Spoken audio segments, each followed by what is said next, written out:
நீலகிரி மாவட்ட திமுக அலுவலகத்தில் மறைந்த முன்னாள் தமிழக முதலமைச்சரும் திமுக கழக தலைவருமான மு. கருணாநிதி அவர்களின் சிலையை காணொலி காட்சி மூலம் திமுக தலைவர் மு. ஸ்டாலின் இன்று திறந்து வைத்தார். நீலகிரி மாவட்ட திமுக அலுவலகத்தில் மு. கருணாநிதியின் சிலை திறப்பு விழா இன்று நடைபெற்றது. காணொலி காட்சி மூலம் திமுக தலைவர் மு. ஸ்டாலின் சிலையை திறந்து வைத்து தலைமையுரையாற்றி பேசும்பொழுது, தலைவர் கருணாநிதி அவர்கள் எப்பொழுதும் நீலகிரி மாவட்ட மக்கள் மீது அதிக அன்பு கொண்டவர். அவரது அன்பிற்கு உதாரணமாக தேயிலை தொழிற்சாலையை நிறுவியவர்.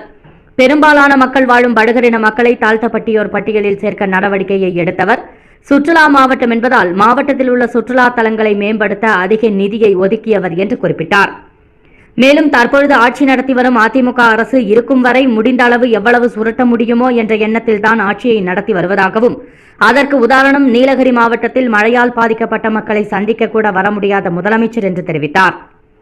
நாடாளுமன்ற உறுப்பினர் ஆர். ராசா பேசும்பொழுது, முத்தமிழறிஞர் கருணாநிதி அவர்களின் சிலை திறப்பு நிகழ்ச்சியில் வரவேற்புரை ஆற்றுவதில் மற்றற்ற மகிழ்ச்சி அடைவதாகவும், வரும் சட்டமன்ற தேர்தலில் நீலகிரி மாவட்டத்தில் உள்ள 3 சட்டமன்ற தொகுதிகளிலும் திமுக வெற்றி பெற்று திமுக தலைவர் தலைமையில் ஆட்சி அமைத்து உதகையில் நடைபெறும் மலர் கண்காட்சியை துவக்கி வைக்க தொண்டர்கள் சார்பில் சபதம் ஏற்போம் என்று தெரிவித்தார்.